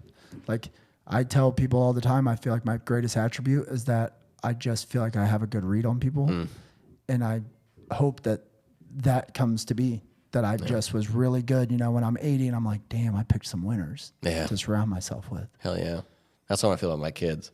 Right. I made some winners. Yeah. Yeah. That's what I get the Olympic swimmers, but but that's what it's about, because you want to be a part of that. Like, I want to be a part of greatness, but I want to be a part of other people's greatness too, Right. you know, and like being like, hey, like being in the back of the room and like letting like you can go off and shine and be like, and I'm just back here like, yeah, like I got to be a part of this. I witnessed this happen. Right. And that's like, that's awesome because you're taking it off of yourself. Like you're great too. Like you're great because you're able to see that in people. Right. But you're humble about it. Right. Whereas like when I was swimming, I knew I was the shit. And nobody else liked that. Right. You know, nobody like Dakota will tell you, is like, dude, you were so fucking cocky. And I was like, was I really? I was that. He's like, no, you were really bad. And I was like, I guess I really was that bad. Yeah. And it's just because I wanted other people to believe in me. And you have to humble yourself so that let other people raise you up. Right. Don't like, you know what I mean? It's like basically what I was doing is I was going onto the podium in the middle of the room and standing on it and saying, look at me, I'm great. Instead of letting the people that were around me do that for me and talk about me. You know, and now now I don't really talk about myself that much. It's so inspiring when people that do great stuff are able to not talk about themselves and only talk about the other people around them and all that stuff. I don't know if you follow any type of like ultra running at all. Just Goggins. Yeah. I feel like he's that dude is so mainstream now. It's unreal. But it's, for me, it gives me light because when I talk to him about like, should I be cussing on the podcast? Like, should I be saying fuck? Like all this different, and I'm like, everybody knows him now. And I mean, he's built a whole brand around it. So maybe it's not so bad. Right. But no, Courtney Dauwalter, she's I don't know if you ever heard that name, but she's an ultra runner, man. And she runs 230-mile races and beats men. Like she runs Western States, which is like the pinnacle of ultra running, and beats dudes. Like she is the shit. She is almost everybody, like as a consensus at this point, has said like she's the best ultra runner ever. It is like pulling teeth on a podcast to get her to talk about herself.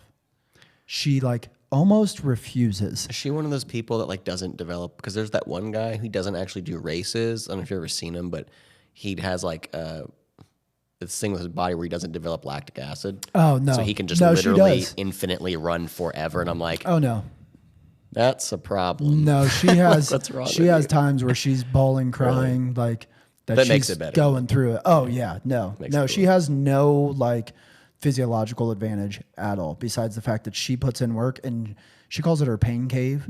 So like pain cave. Yeah, like as she goes further into these runs, she likes exploring like, how far can I take this mentally? And she calls it her pain cave. And she's like, I like when I get to a new barrier and I get to go explore this new cave and blah, blah, blah. Yeah, it's just mental. Like, Does she have kids? Nah, no. Nope. Okay. I feel like she probably had like 20 at a time. Yeah. This is nothing compared to that 300-mile run I just did. Literally. It's like, what? Yeah, Matter of fact, she's I ran 300 miles labor. to get here to the hospital. Yeah, 9 months pregnant. I jogged here from the house. But no, yeah, it's very, very cool to me. And it's one of the most inspiring things when I see people that are ultra successful, that are like top of their game and are just can't get enough of crediting the people under them and bringing up the people around them. Yeah. Like Joe Rogan, that dude's platform, he can literally make you a millionaire overnight if he wants to. Right? Isn't that crazy? Anybody in the world. Yeah. He could turn you into a millionaire by having you come sit down across from him. And he uses that, but he uses that platform and he brings people up from like obscurity, basically. You know what I mean? Like people that nobody has any idea who they are. And he's just like, he seems really cool. Yeah. I'm going to give him a chance. Yeah.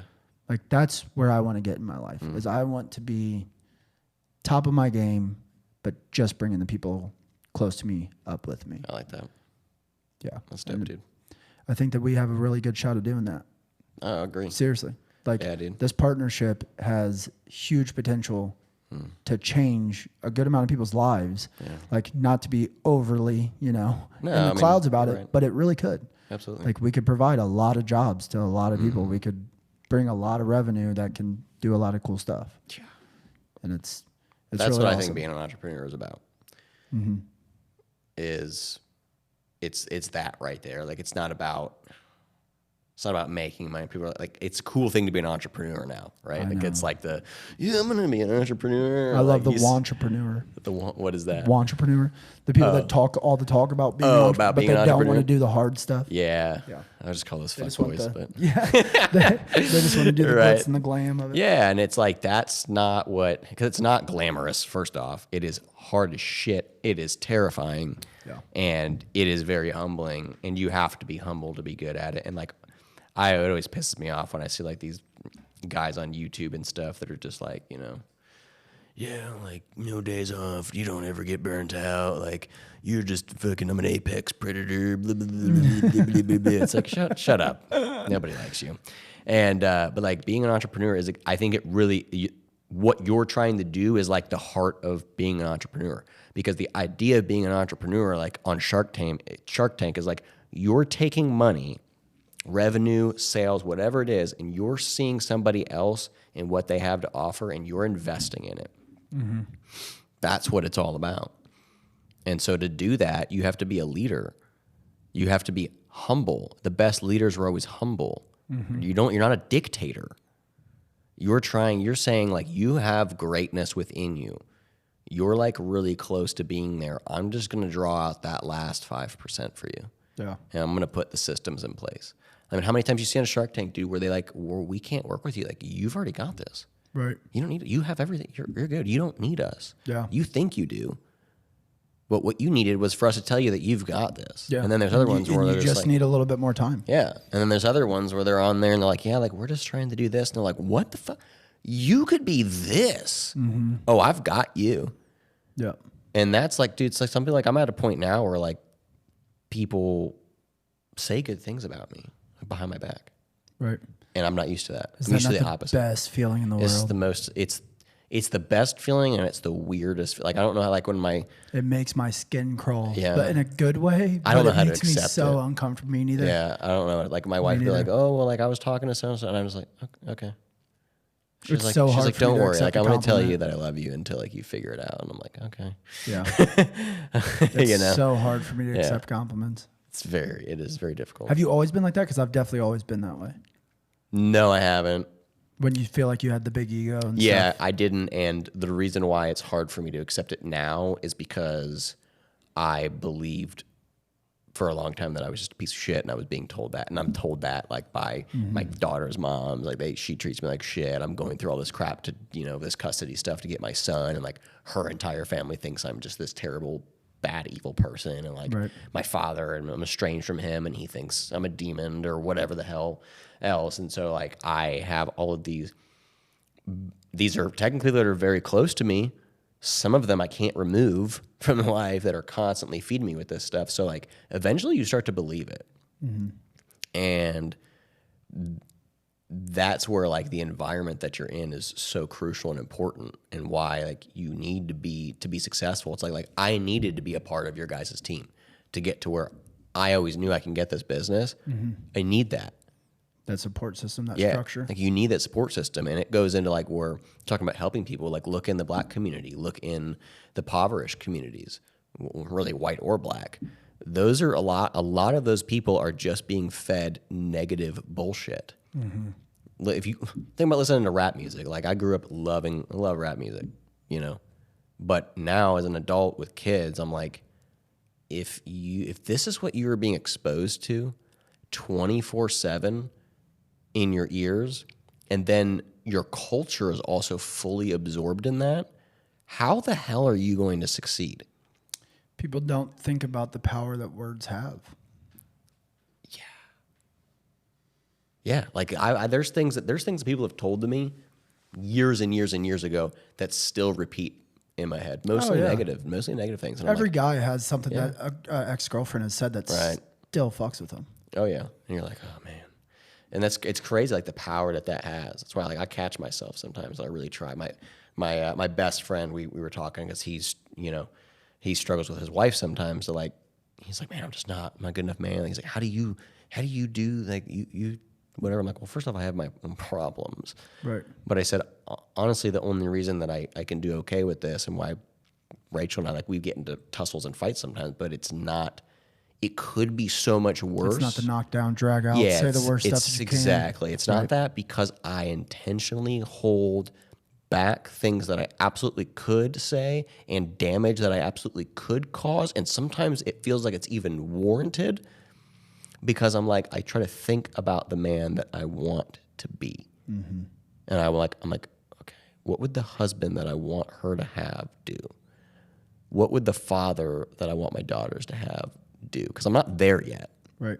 Like I'm not the man that I want to be yet. I'm not the father that I want to be yet. I'm not the husband that I want to be yet. But I'm like, what would that guy do? What do I want that guy to be like? Well, that's why Matthew McConaughey's thought on who his hero is so powerful. Dude, he's awesome. Dude, his idea of like, I don't have a hero or somebody I look up to. It's me in 5 years. It's me in 10 years. Yeah, dude. It's me in 20 years. And I honestly feel the same. Like, I don't have one person that I look up to. I'm excited and look up to the guy in 5 years that has learned better, that helps with the dishes more often, that helps cook dinner more often, that doesn't, raise his voice to his kids, that doesn't do all these things, that knows better, that coaches his team better, that does all these. That's who I'm chasing. Yeah. When you get in that mindset, it changes everything. Like everything about you as a person, it changes. Yeah, because it's easy to get stuck in who you are, like right now. I'm just like, all right, well, I got another day. Right. Tomorrow, what can we do tomorrow? Yeah. The next opportunity. Because you're not always faced with those opportunities all the time. Like you like I don't get, like I can probably count on one hand the amount of fights that I've been in with Rachel in like 2 years. Right. Fights, and I'm like, I'm not gonna have another one for probably like 6 months. All right, well, when that comes around, I've got all this time to train for it. Right. Right. Got all this time to prepare for it. Next time I'll be a little bit more quiet, or I'll open up a little bit differently, or whatever it is. And you learn from those experiences, and you just pass it on to whoever's around you. Right. So, and entrepreneurship and business. What are the biggest lessons that you feel like you've learned up to this point? The one is you just keep going. And failure, which I didn't learn this from being an entrepreneur. I learned this from swimming, but a lot of the things that I did in swimming carried over and like prepared me for this. And understanding how to fail, and that failure is not only important, it is necessary. And when you understand the human mind, and particularly how it codes, you understand that failure is absolutely important. And so there is something in the brain called myelin, which is something that it's still relatively new in science, and they've learned so much about it and how we develop habits. And so myelin is basically the coding around your neuron. And so when you develop a neural pathway, and I learned this in swimming, when you develop a neural pathway, when you do a new action, whatever, let's say I'm learning a new stroke in the pool, or I'm trying to correct my technique. When I'm creating a new technique, I have to code the neuron. Those neural pathways don't ever go away. They can only be strengthened, or a new one can be created. And if you create a new one, you can't get rid of the old one. So you have to make the new one stronger than the old one. Well, the cool part about this is that you code it faster with positive reinforcement and by failing. So by doing the thing that you're not supposed to do, you find the thing you're supposed to do faster. Yep. So a good example is like when I'm working with athletes, and they're like good positions, like when they're working on their head position. And so in swimming, you want to have your head down. You don't want it to be up. Well, when they're used to doing this, and I tell them to do this, they can slightly adjust the head just a little bit downwards. They feel like they're looking back. They feel like they're looking back at their feet. Gotcha. They're like, no, it's super. No. I'm like, look at the video. You haven't even moved a millimeter. because your brain is so used to doing this thing over here, and we're telling it to do something way over here. Well, the more that you fail, and I always tell them, like, you need to overcorrect, make it over-exaggerate it. Right. Really go big and really try and fail. And then we do something that's called sandwiching. So we do the right way, the wrong way, the right way. And those things, they help you code that neuron a lot quicker. Gotcha. And so I learned, I'm like, oh no, like literally the key to success is failure. Literally. Mm-hmm. The more times that you fail, the quicker you're going to figure out what to do. Well, God, that makes a lot of sense. Yeah, it does. That makes a lot of sense. I mean, I've definitely always been an advocate of like failing and like just going out and doing and failing is going to teach you way more than, reading about it or whatever. It's the whole idea of like you touch a hot stove, a kid touches a hot stove, it's hot, you fail, you get the kickback from that. You're like, oh shit, okay, not I'm not going to do that again. Yeah. Compared to somebody just telling you, don't touch that, it's hot, don't touch that, it's hot. But that makes sense that there's actually something neurologically tied to why that is. Yeah. And it's like, dude, that's like being a parent too. You have to let your kids fail. They have to. Like, they got to fall on their face. Well, like literally, and it's like when you see these parents that like they develop these super weird kids because they don't ever let them do anything. They're like, no, honey, don't do that. Like I said, don't touch that. Like, yeah, I don't want my kid to put his hand on the hot stove. Right. But at the same time too, it's like they start to get curious. You got to let them climb and fall. Yeah, you got to let them do that. Yeah. And then they become who they're supposed to be. Have you ever heard of the correlation between like high achievers and children with trauma? I don't think so. Because you're just saying like, you got to let your kid figure it out, whatever. There's an interview that we watched that was about to be a high achieving person. They looked at high achievers and like, I don't know the exact number, but 95, 96, a very high number of them had childhood trauma. And so the idea is, if you know that, are you willing to let your child suffer through childhood trauma, knowing that it's going to be more than likely something that leads them to be a high achiever? Or are you okay with them just not being a high achiever and sheltering them and saving them from that childhood trauma?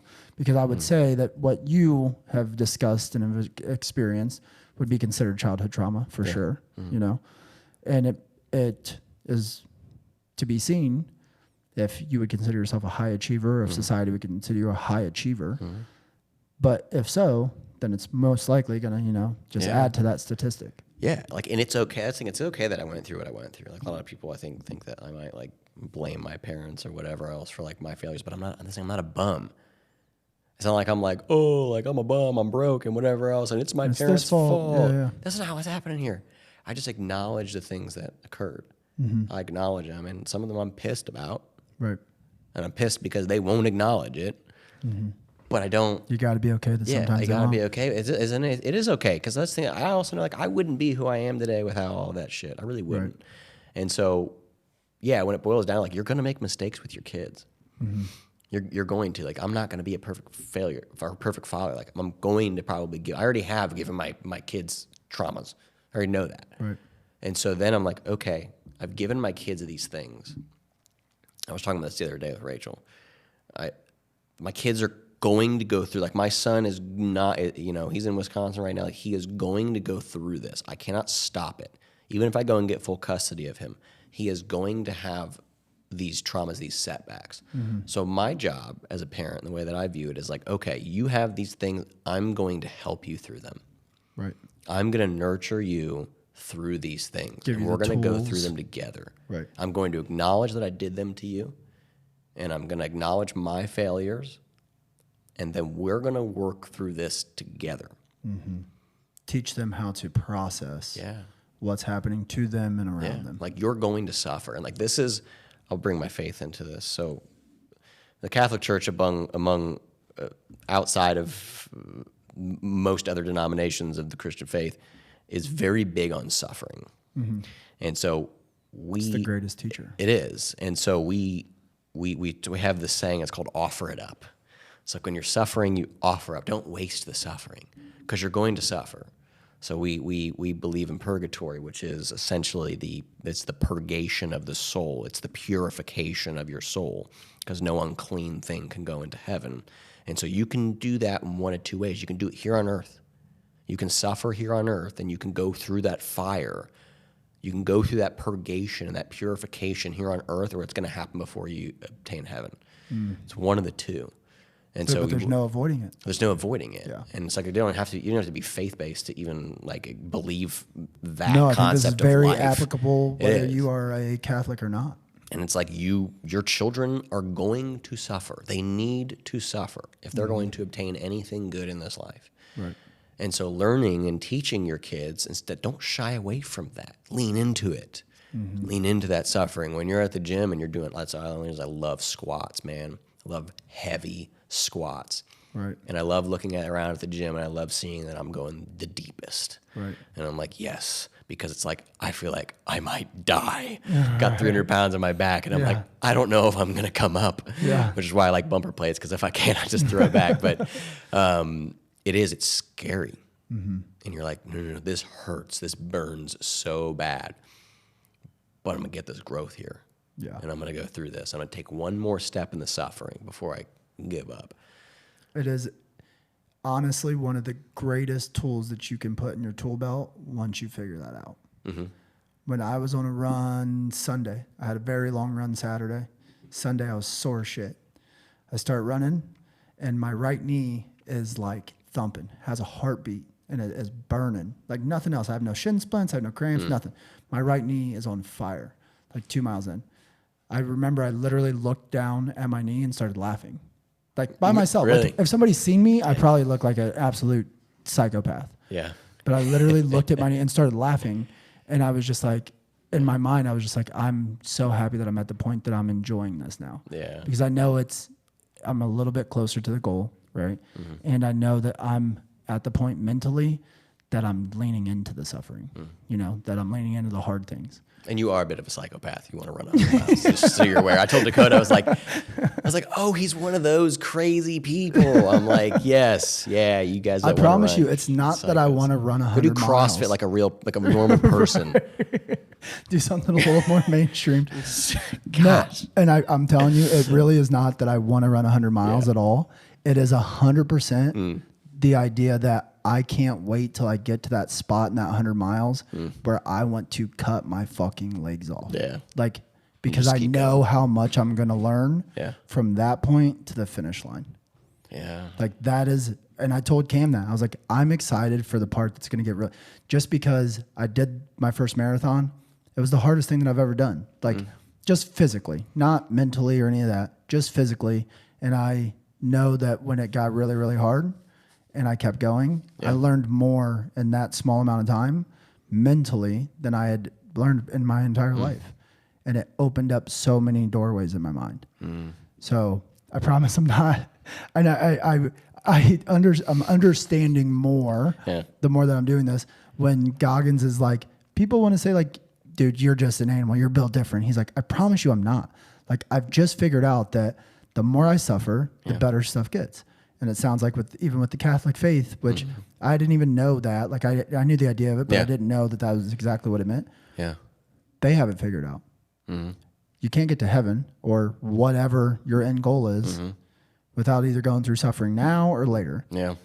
And unless your end goal is like, I just want to literally do nothing with my life and sit around and be lazy and waste it. You can get there. Burn in hell. That's also suffering. That's just eternal suffering. So, but is that not hell? These people that do nothing with their life, follow no passion, never do figure out their purpose. That is hell. Well, that's the crazy part about hell. Is people have this idea. It's just, it's fire and brimstone forever. And this is, no. It's the absence of God.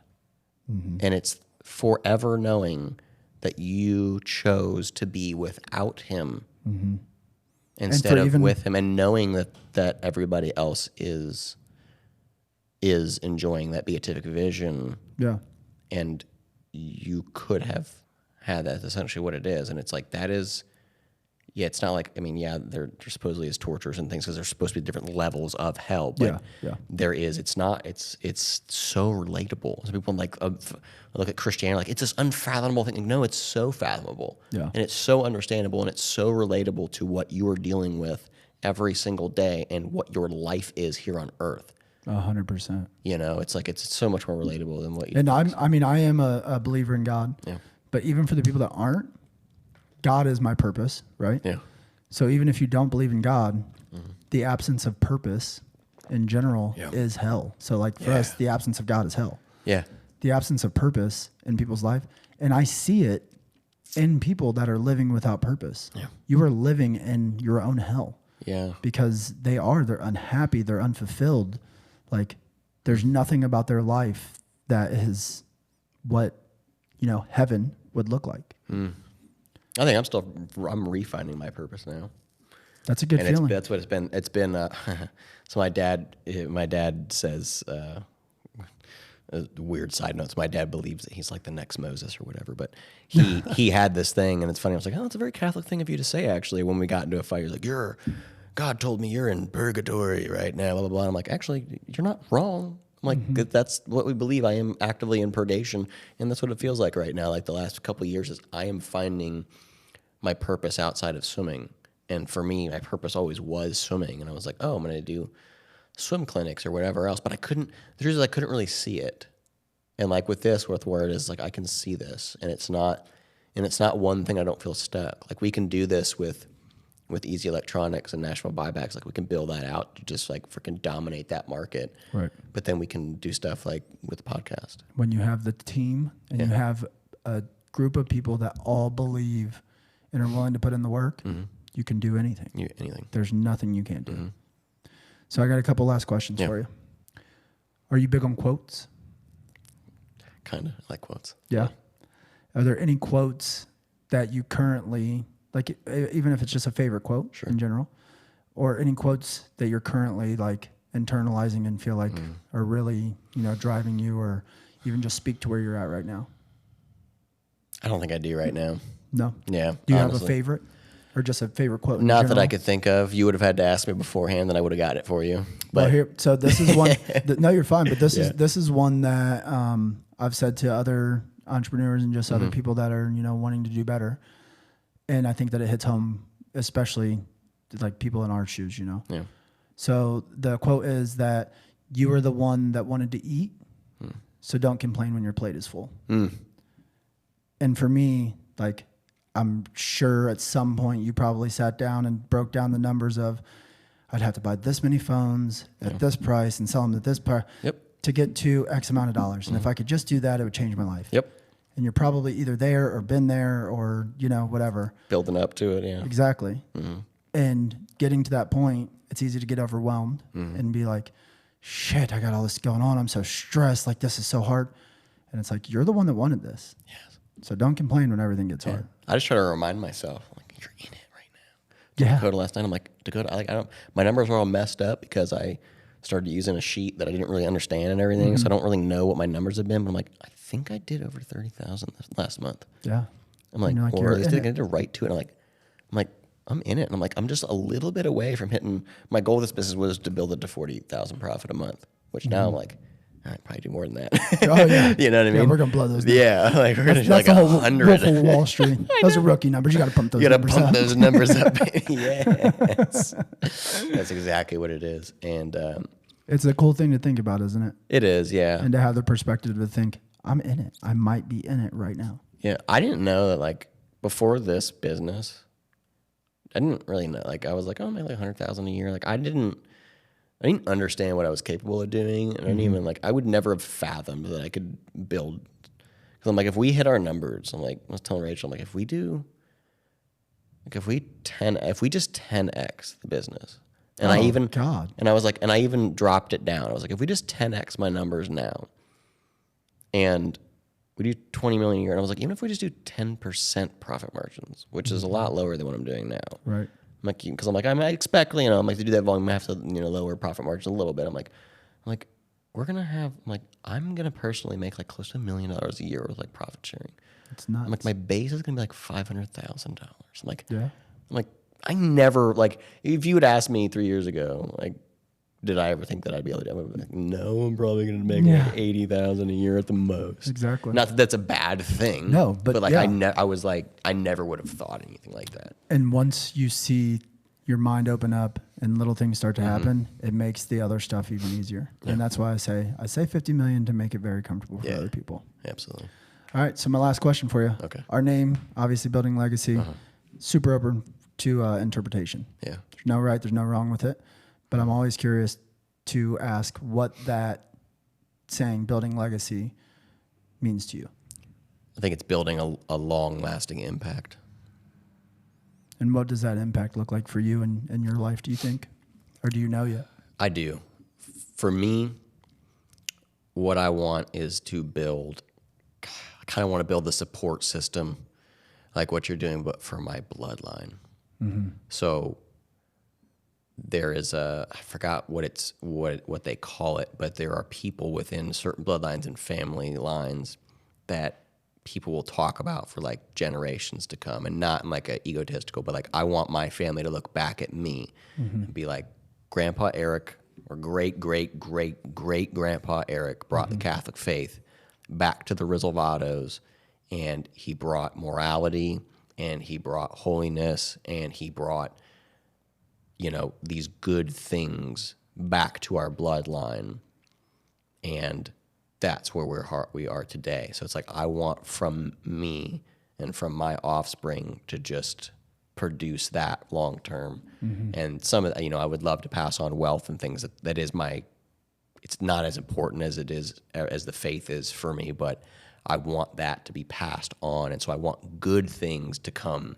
That you can be looked at as the starting point or the seed or the beacon that all that stemmed from. And I remember I asked God, I said, I think it was about a year ago or so, I said, I ask that you let me take on all of the suffering from my family and from my bloodline that they all refuse to take on. I said, I want that. I'll take it on. That's awesome. Yeah. No, that's super powerful.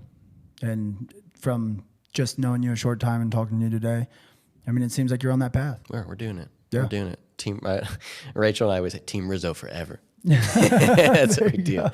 Yeah. I'll get me a shirt. I'll wear it around. There you go. I love it. Well, I really appreciate you coming on, man. You made the trip up here from Nashville. That was awesome. I know. Staying in town for a couple days. Let's go. Yeah. Now we're gonna go next door, maybe still a couple shots of tequila or something. All right. But yeah, it's really awesome hearing your story, seeing where you're at, where you came from. I have huge hopes for our partnership and where we're going to be able to take this stuff. So hopefully we get back on here, you know, in a year and we're like, remember when that's all we were shooting for? Right. And we blew by it. We've got a jet now. Yeah. We're doing the next episode, you know, flying private somewhere. I love it. But all right. Well, I really appreciate you, man. And we'll have you on again for sure. Heck yeah. All right. Well, stay hard. Guys. Yeah. Stay hard. We might have to put like a TM or we might have to bleep that. I don't know. Right. If we're allowed to say that probably not. He's like, it's a trademark. Right. But no, I appreciate you guys watching this. If any of this hit home for you at all, feel free to follow us on all of our platforms. We're on every social media you can think of. Some of our longer content is on YouTube. We have a bunch of cool stuff coming out for you guys. So keep up with building legacy. And as always, get out there and make your last name mean something.